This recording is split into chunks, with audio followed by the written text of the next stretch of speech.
It's okay to not like things. It's okay, but don't be a dick about it. It's okay to not like things. Don't be a dick about the things you don't like. Let me ask you a question. What if you didn't have to buy Zavirax, Famvir, Voltrex, or any other cyclovir medication again? Sounds impossible? I thought so too, before I discovered a big lie Big Pharma kept hidden from people like you and me for decades. Imagine, no more feelings of guilt and regret about your infection. No more obsessing of what you have or haven't done to protect yourself and others. No more paranoia about infecting someone you love or about other people finding out. You can leave the nights of nausea, headaches, and pain behind. The days with horrible fatigue will be over because there's a way to wipe out the root cause of herpes without side effects, and it's backed by several scientific studies. After just one treatment, it can end your nightmare forever, so keep watching. Now, before I begin, let me introduce myself. My name is Melanie Addington, and here's a picture of me and my ex. Why am I showing you this?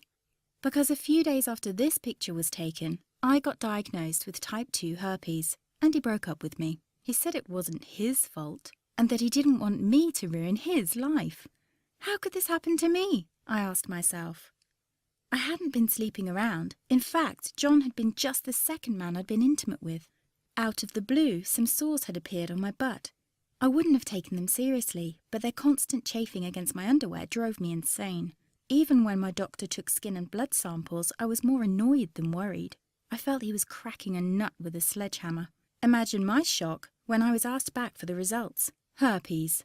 I felt like I'd been punched in the stomach. All I could think was, it can't be me he's talking about. Herpes sounded like a life sentence in solitary confinement. The only way to escape herpes prison was to die. All we can do is control your outbreaks, my doc said. He put me on a cyclovir, and the sores on my butt disappeared. But it wasn't the only thing a cyclovir made me lose. I started losing hair. And a ton of it. I panicked and asked my doctor. He confirmed a cyclovir can cause heavy hair loss, among other side effects. I switched to Voltrex. It made my stomach violently rebel. I couldn't focus on work and colleagues cut me out of projects. I had to stop with the Voltrex or my boss would have fired me. The sores came back and I was crushed. The drugs that were meant to heal had ruined my life. After months of suffering, I gave in to the pleas of my mother and let my father in on my secret. You see, my father is one of Britain's medical mavericks. You've probably never heard of him because he shuns the limelight. He prefers to help as many people as possible by working in the trenches. Doctors from all over the country sent him their hopeless cases. It had occurred to me to ask him for help, but I was embarrassed. Now he was my only hope. Like me, my father had been disappointed by Big Pharma.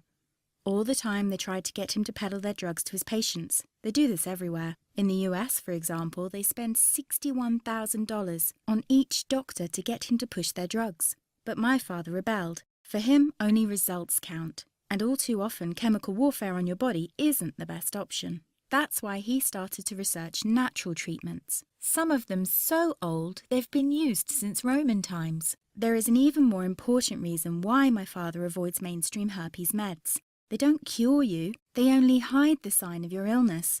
But those herpes sores have a function. They're a warning sign from your body telling you there's a problem, much like the engine light in your car. Would you just cover that up so you can't see it anymore? Of course not. And here's a fact you probably didn't know. It's not much different with herpes. If you just cover it up with suppressive drugs, it still undermines your health.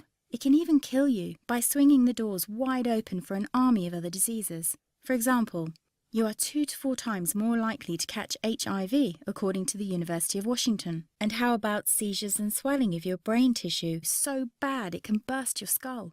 What sounds like the sick script of a horror movie is called meningitis.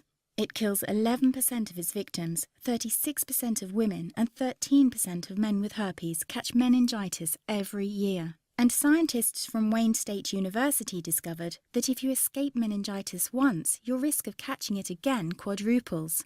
For my father, this is an unacceptable risk for his patients. He had to find a safer way which addresses the root cause. While researching, he made an astonishing discovery. You see, the herpes virus has been known for more than 2,000 years, and our ancestors did know how to treat it. What happened to this treatment, you might ask? Well, a company that's now part of a $60 billion pharma giant, as well as an extended field study in Hungary, both proved it effective at killing the herpes virus. Big Pharma never gave a reason why it never released it on the market. But here's something to think about. This natural substance costs 66 times less than acyclovir, and you can't put a patent on it. The story repeated itself in the early 90s, when several studies, for example from the New York University Medical Center, proved the effectiveness of another substance against herpes. Again, it cost only a fraction of acyclovir, and again, it couldn't be patented. Big Pharma decided to ignore it. You might be curious why you haven't heard about this. What about independent institutions, such as the American Herpes Foundation? Well, look who backs them. It's obvious. Big Pharma has only one plan: make money by selling overpriced drugs. Not natural treatments they can't patent. They aren't interested in a cure. They only want to profit from your sickness. Fortunately, there's finally an alternative. It's already helped thousands of herpes victims just like you escape frequent outbreaks and the limitations they put on your life. People like Maria S. from Houston, Texas. After using this treatment, Maria wrote to me, "Melanie, before I found your site, I was having outbreaks every 2 weeks, lasting about a week, each time pulling me deeper into a slump of depression. And it went on like this ever since I got infected 3.5 years ago. My confidence hit rock bottom and I was even considering suicide. Now I've found your treatment and the outbreaks stopped completely. Moreover, the Western blot came back negative. I had tried all the prescription medication available for herpes and they did absolutely nothing for me. I hope more people discover your miraculous solution."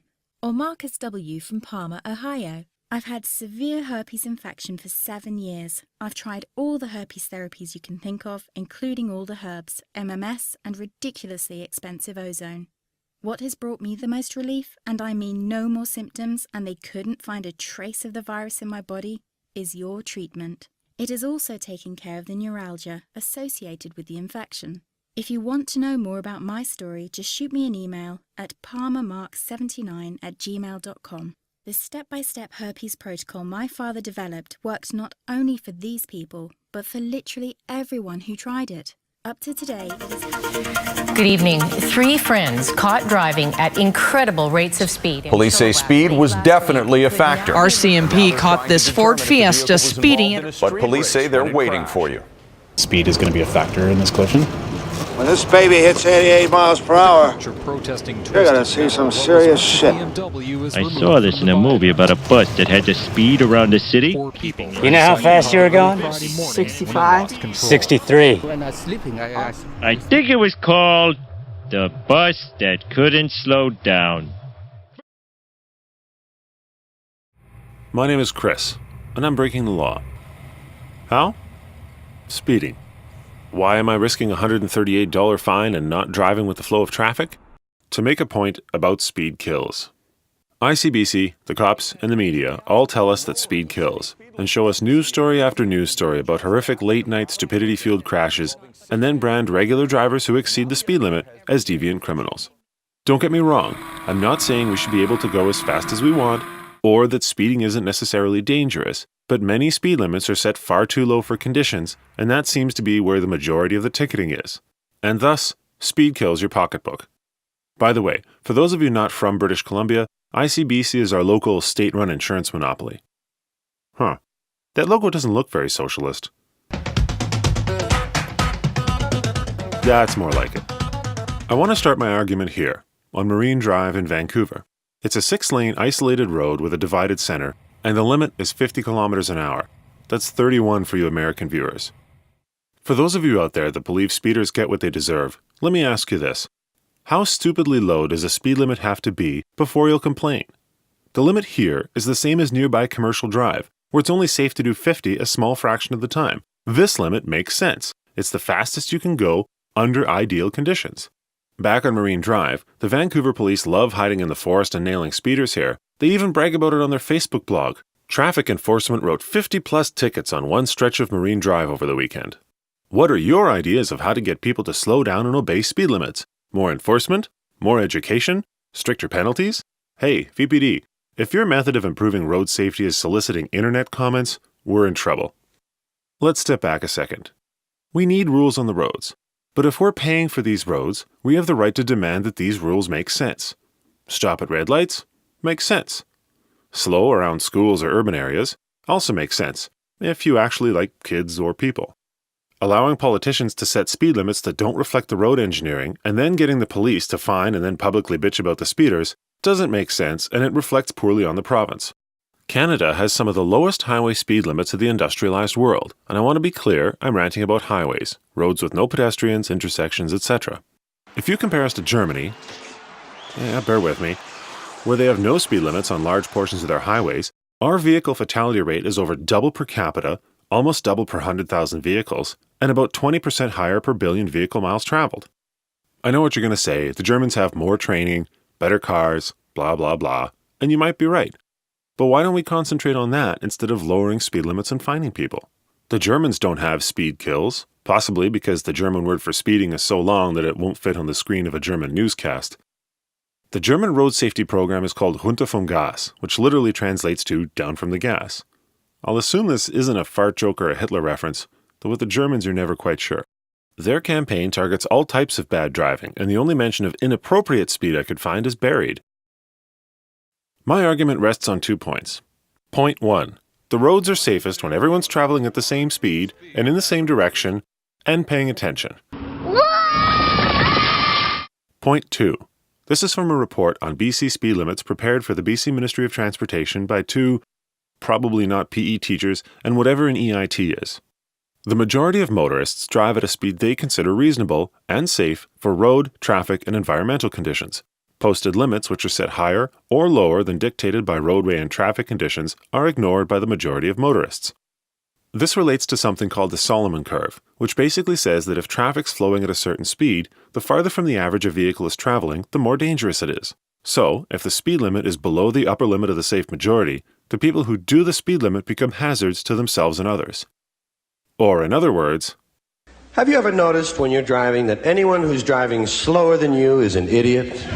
And anyone driving faster than you is a maniac! When speed limits are too low, you get a lot of tension on the road. For example, the passing lane. Most places have get out of the left lane laws, but what if the speed limits are too low? You have to be passing on the left, but you also have to obey the law, and it ends up being impossible to legally pass. Take this example. There's a vehicle on the left lane holding up traffic at 120 in a 100 zone. He's speeding, impeding traffic, and not moving out of the lane. And it's a cop. You know, if you're in a fully marked